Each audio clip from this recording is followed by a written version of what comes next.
In the tradition of the Theosophists and the Kabbalists, Ra worked on words via permutations. Thamai Research, the Bible study group, which included Ra, Alton Abraham, and James Bryant, focused their energies on ways to release the Bible's hidden meanings. Sure, the Bible was a standard, but like other standards, it could be rearranged and reconsidered in any number of ways. But the stakes were different for people. In a broadside, Ra writes, quote, "The Bible is written in such a way that it has one meaning for the Negro and another meaning for the white man," unquote. In another broadside titled, "Why Don't You Turn Again?" Ra addresses his African-American reader directly, connecting the black audience to the light. Quote, "What deep sorrow is it that gnaws at your heart? What deep, unnamed thing is it that makes you a nation set apart for scorn and poverty and misunderstanding? Ye cannot hide any longer. Ye are the light of the world." In another broadside, Ra writes, quote, "Word of God is fire. Christ is the word. If you have Christ in you, you have fire in you. Where there's smoke, there's fire. Smoke is a nickname for Negroes. Therefore, these words were written not for the world, but for Negroes only." In searching for the hidden meanings of the Bible, Ra was writing alongside William Burroughs and Brian Gysin, who asserted the power of such literary methods as the cut-up and the permutation. Burroughs and Gysin believed you could unlock words and release the truth, even foretell the future. In the bottom left corner of one of the Blavatsky's index pages, a little box in ballpoint surrounding two phrases in Ra's handwriting. "It dawned on me, it lightened on me."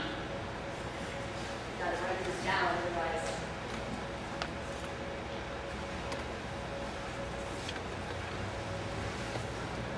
It lightened on me. So lightened as in lightning. No gradual path of realization for Mr. Ra. Given that light is wisdom, enlightenment is something closer to a lightning bolt. But lightened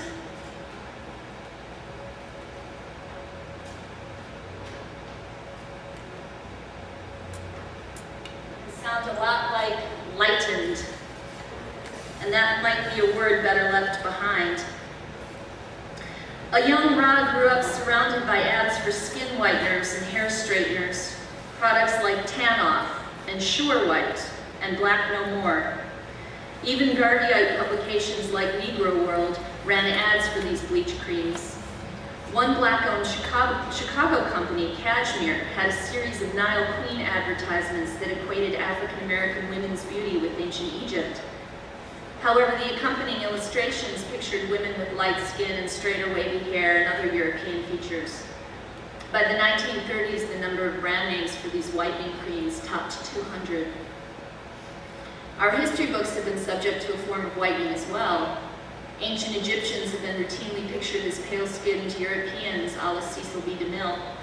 A parallel whitening can be seen in the histories of jazz and in the histories of civilizations as a whole, with the ancient Greeks attributed ideas that originated in ancient Egypt. And the question of the race of the ancient Egyptians wasn't resolved until the International Cairo Symposium in 1974. Two African scholars, Diop and Obenga, proved once and for all that ancient Egyptians were not of Western Asiatic or Caucasoid origin. They were black Africans. That doesn't mean that ancient Egyptians aren't still subject to bleach creams. Just take a look at the King Tut exhibit up the road and the forensic renderings of the now light-skinned Caucasoid ruler. From CT scans, they figured out exactly what King Tut must have looked like. They took the skin color that they attributed to him as the average skin color of current-day Egyptians, and ignored all the scholarship about what the origin of, who the ancient Egyptians were. When asked about his use of the term orchestra, Ra said that that's the way that the word orchestra sounds when somebody from Birmingham says it. Sure, there's Noah's boat and the Ark of the Covenant, but it's also the way a word sounds aloud. As Cheryl and Bruce said this morning, quoting Susan Lori Parks, words our charms in our mouths.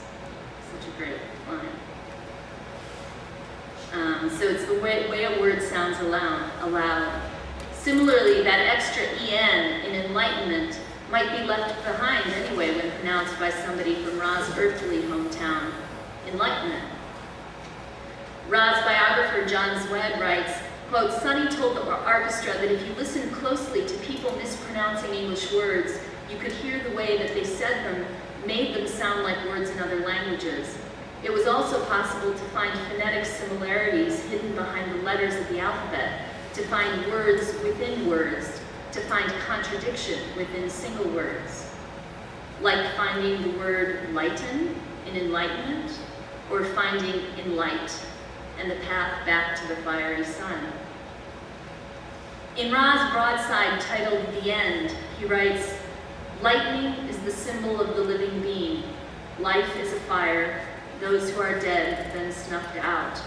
The sun is a living ball of fire. He also writes, proper wisdom is enlightenment. It is the lightning that will enlighten the world. Only, to be truthful, that last enlighten has an additional en added to the end.